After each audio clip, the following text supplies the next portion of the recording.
ఆవకాయ అమరావతి కూడా ఏంటి దేని ఏదో ఆవకాయని పెట్టారు అవును కదా, పెట్టారు event. సరేనా ఆ. ఏం చేయడానికి కోసం అది అమరావతిని ప్రమోట్ చేయడంలో భాగంగా అది మరి నాకు కూడా తెలియదు అదేంటో, నేను పోస్టర్స్ చూశాను. ఆ. ఆవకాయ అమరావతి. సరే నేను ఎవరిని అడిగి తెలుసుకోవాలో తెలియదు కానీ దాన్ని మిమ్మల్ని అడుగుతాను. అమరావతి మనం ఇప్పుడు 1,00,000 కోట్ల మంది 1,00,000 కోట్లు పెట్టుబడి పెట్టాలి, ఒక పెద్ద నగరాన్ని కట్టాలి, అప్పుడు దానికి డెవలప్ అవుతుందని మాట్లాడుకుంటున్నాం.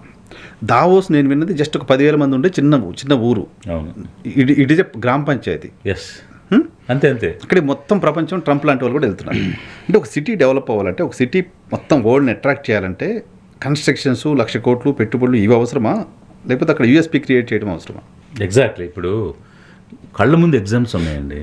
సింగపూర్, దుబాయ్, నిన్నగాక మొన్న హాంకాంగ్, ఇవన్నీ ఎలా డెవలప్ అయినాయండి? ఇప్పుడు చైనా అనేటువంటి అంత పెద్ద కంట్రీ ముందు హాంకాంగ్ ఎంత ఇంపార్టెంట్ సింగపూర్ ప్లే చేసింది, సింగపూర్ ఎలా ప్లే చేసింది? Because they have created a platform.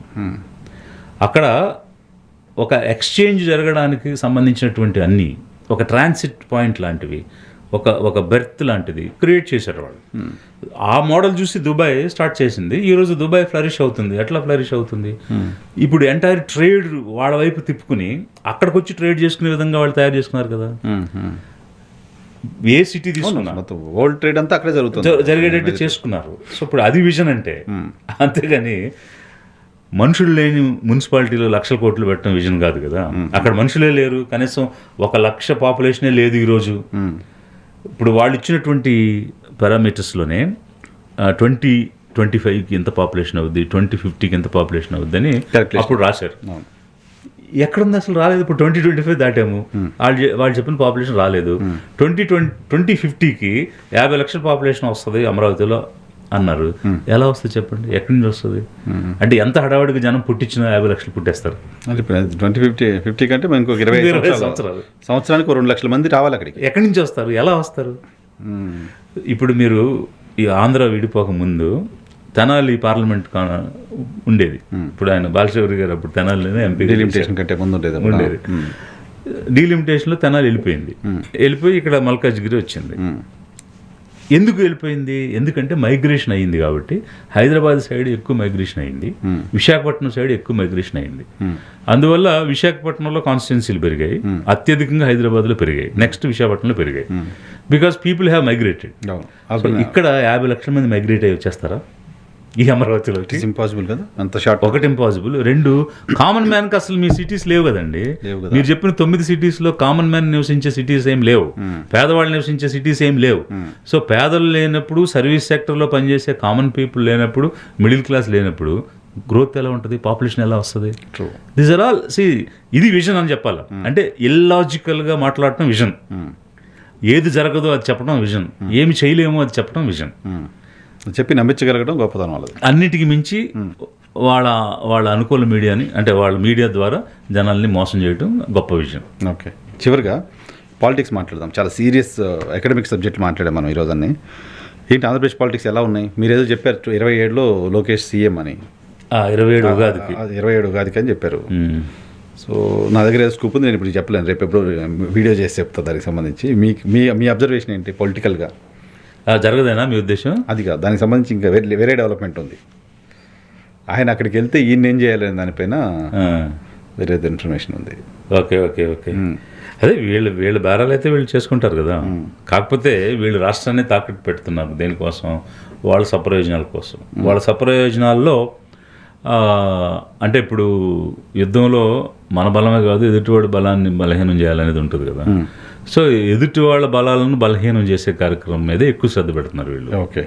So అందులో భాగంగా ఎవరిని ఎదగనీయకుండా, వాళ్ళని ఎదుగుతూ ఉంటే ఒకవైపు మోరల్గా, ఇంకోవైపు ఆర్థికంగా దెబ్బతీసే విధంగా చేసే పనులు చేస్తున్నారు. సో ఈ నీతులన్నీ పాటిస్తూ వీళ్ళే నిరంతరంగా కొనసాగాలనేటువంటి ఆలోచన అయితే ఒకటి చేస్తున్నారు. అది సాగదు. మీ అబ్జర్వేషన్ ఏంటి సార్? మొన్న విజయసాయి రెడ్డి గారు ఒక స్టేట్మెంట్ ఇచ్చారు, కూటమి కలిసి ఉంటే మళ్ళీ ఆంధ్రప్రదేశ్లో వైఎస్ఆర్ కాంగ్రెస్ పార్టీ గెలిచే పరిస్థితి ఉండదు, కూటమి మళ్ళీ పవర్లోకి వస్తుందని ఒక పర్సెప్షన్ ఆయన చెప్పారు. What is your observation about that? ఏముంది, ఇప్పుడు లాస్ట్ టైం వాళ్ళు కలిసి ఉండబట్టే కదా గెలిచారు. కలిసి ఉండకపోతే గెలవలేరు కదా. అది అందరికీ తెలిసిన విషయమే. బట్ ఆ విషయాన్ని ఆయన ఇంకొకసారి స్పష్టంగా చెప్తూ ఉన్నారు. సో నువ్వు కూటమిని విడదీస్తే నీకు గెలిచే అవకాశం ఉంటుందని ఆయన ఇంకో ఇండైరెక్ట్గా చెప్తున్నాడు. అంటే ఈ 2 ఏళ్ల పాలన చూసిన తర్వాత 18 నెలల పాలన చూసిన తర్వాత కలిసి ఉంటే ఈ పాలనతో కూడా గెలిచే పరిస్థితి ఉంటుందా? అదే నేను చెప్పబోయే పాయింట్ ఏంటంటే, అలా ఒకసారి వ్యతిరేకత అనేది వచ్చినప్పుడు ఎన్ని కలిసి ఉన్నా కూడా నిలబడే పరిస్థితి ఉండదు. అలాంటివి గతంలో చాలా జరిగినాయి. అన్ని పార్టీలు కలిసి కూటమిగా ఉండి పోటీ చేసి కూడా ఓడిపోయినటువంటి పరిస్థితులు జరిగాయి. 18లో తెలంగాణలో, 2009లో ఉమ్మడి రాష్ట్రంలో ఎగ్జాక్ట్లీ. సో కాబట్టి ఎంత కలిసి ఉన్నా ప్రజలకు అంటే జనరంజక పాలన కనుక ఇవ్వలేకపోతే డెఫినెట్గా కూలిపోవటం అనేది జరుగుద్ది. మేమైతే చూస్తున్నాము రాజకీయంగా వీళ్ళు ఎలాంటి మార్కులు సాధించలేకపోతున్నారు. గవర్నెన్స్లో కానీ, సంపద సృష్టిలో కానీ, ప్రజలను సంతృప్తిపరచడంలో కానీ పూర్తిగా విఫలమవుతుంది ప్రభుత్వం. అది క్లియర్గా కనిపిస్తుంది. కాకపోతే ఏంటంటే ఓపెన్గా ఆ వ్యతిరేకత అనేటువంటిది బయటపడట్లేదు, మాట్లాడట్లేదు. ఇంకా టైం ఉంది కదా చూద్దాం అనేటువంటి దానిలో వెయిట్ చేస్తున్నారు జనం. బట్ సీడ్ అయితే పడిపోయింది. వీళ్ళు తప్పులు చేస్తున్నారు, సక్రమంగా చేయడం లేదు. సర్వరోగ నివారణ అమరావతి తప్ప వేరేది పట్టించుకోవట్లేదు. ఎవరికి ఏ రకమైనటువంటి ఉపాధి దొరకడం లేదు, ఉద్యోగాలు దొరకడం లేదు. భయంకరంగా యూత్లో భయంకరమైన అన్రెస్ట్ ఉంది. వాళ్ళందరినీ మత్తుకి దింపేశారు. అవునా? సో మత్తులో ముంచేస్తున్నారు. ఇక్కడ వీళ్ళు చాలా కన్వీనియంట్గా ఆలోచిస్తున్నారు. గవర్నమెంట్ ఎట్లా ఆలోచిస్తున్నారంటే, ఒకవైపు భయంకరంగా తాగడం వల్ల అంటే సేల్స్ జరగడం వల్ల ఆదాయం వస్తుంది.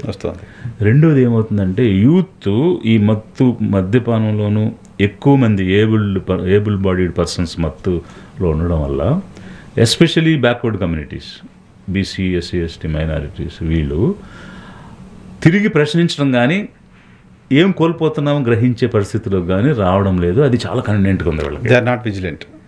ఆ విజిలెన్స్ అనేది లేదు అన్న సిచ్యువేషన్ వీళ్ళకి చాలా హ్యాపీగా కన్వీనియంట్గా ఉంది. దీన్ని ఎలాగే కొనసాగించాలి, ఏరులై పారించాలి. అతను ఏం మాట్లాడాడండి చీఫ్ మినిస్టర్, నాణ్యమైన మద్యం ఇస్తానంటాడు. ఏంటి ఎలక్షన్ ప్రామిసే కదా అది, నాణ్యమైన మద్యం తక్కువ ధరకు ఇస్తాను, ఎలక్షన్ ప్రామిస్ అది.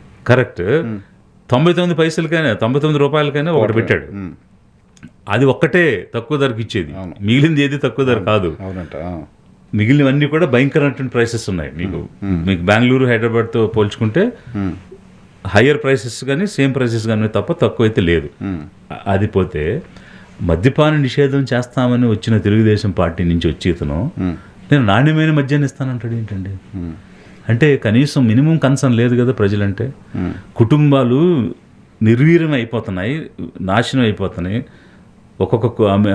ఈ మద్యపానం వల్ల అన్ని రకాల ఆరోగ్యం కోల్పోతున్నారు, అవకాశాలు కోల్పోతున్నారు. ఇలా అయిపోతే మన రాష్ట్ర ప్రజలు ఏమైపోతారు, వాళ్ళకు సంతతి ఏమైపోద్ది అనేటువంటి కన్సర్న్ ఏం లేదండి. పూర్తిగా నేను రాజకీయం చేస్తాను, రాజకీయంగా ఎదగాలి, నాకు పదవులు ఉండాలి, నా తర్వాత నా పిల్లవాడు, నా పిల్లడి తర్వాత ఇంకో పిల్లాడని ఏదో రాచరికంలో వంశపారంపర్యం అన్నట్టుగా ఆలోచిస్తున్నారే తప్ప ప్రజలు ఏమవుతారు, రేపటి తరం ఏమవుతుంది అనే కన్సర్న్, ఒక స్టేట్స్మెన్గా ఉండాల్సిన కన్సర్న్ ఏమాత్రం లేదు. వీళ్ళు మీడియాలో మాత్రం బాగా కొట్టేస్తున్నారు. సో వాళ్ళకున్నటువంటి మీడియా ఎంత దారుణంగా వ్యవహారం చేస్తుంది, ఎలా ప్రజల్ని తప్పుదోవ పట్టిస్తుంది, పిచ్చివాళ్ళని చేస్తుంది అనడానికి ఇది ఒక కేస్ స్టడీ. ఆంధ్రప్రదేశ్ ఒక కేస్ స్టడీ చూడాలి. ఆంధ్రప్రదేశ్ ప్రజలు, ఆంధ్రప్రదేశ్ యువత ప్రధానంగా కాస్త విజిలెంట్గా మేల్కొని ఏం జరుగుతుందో చూసే పరిస్థితిలోకి వస్తే ప్రభుత్వాలు వాళ్ళ దగ్గర పెట్టుకుని పనిచేసే పరిస్థితి ఉంటుంది. ఆంధ్రప్రదేశ్ రాష్ట్రానికి వాళ్ళకు కూడా మేలు జరుగుతుంది. సో మీ ద్వారా నేను జనం కోరేది ఏంటంటే, ఎన్నో అవకాశాలు, వనరులు కలిగినటువంటి రాష్ట్రం, ఎవరికి అలాంటి వనరులు, అవకాశాలు రాకుండా పోతున్నాయి. కొద్దిమందే దాన్ని వాడుకుంటున్నారు, దోచుకుంటున్నారు. కాబట్టి అప్రమత్తం అవ్వండి ప్రజలారా, పేదలారా. అప్రమత్తం అయితే మనం కోల్పోయి సాధించుకోవచ్చు. సో దానికి మన ఓటేసుకుని మనమే అధికారంలోకి రావాలి. అప్పుడు ఆ వనరులన్నీ, ఆ అవకాశాలన్నీ మనమే పొందొచ్చు. మన కుటుంబాలు, మన సంతతి అంతా కూడా అంటే ఒక యోగ్యమైన జీవితాన్ని జీవించడానికి అవకాశం ఉంటుంది. నాణ్యమైన మద్యం కాదు, నాణ్యమైన జీవితం కావాలి. Correct, valid. ఆలోచన చేస్తారు. సరే, ఒకటే రోజులో రాదు, స్లోగా వాళ్ళని ఎడ్యుకేట్ చేసుకుంటూ పోవాలి. ఒక పక్క వ్యాస్ట్ మీడియా నెగిటివ్ క్యాంపెయిన్ చేస్తుంటుంది. మంచి ఎక్కడో చిన్న సన్లైట్ లాగా కనిపిస్తుంటుంది కొంచెం మీలాగా. కొంచెం చూద్దాం, మనకి ఆ స్ప్రెడ్ అవ్వాలి, వాళ్ళ దాకా రీచ్ అవ్వాలనుకో. బీమ్ అంతే కదా. అదే మీరు ఒక లేజర్ బీమ్ చూడ ఆ లేజర్ దాకా వాళ్ళ దాకా వెళ్తుంది డెఫినెట్గా. Thank you sir, thank you very much. ఇదే విజయ్ కుమార్ గారితో స్పెషల్ పాడ్కాస్ట్. చూస్తూనే ఉన్నాడు ఈ హెచ్ని.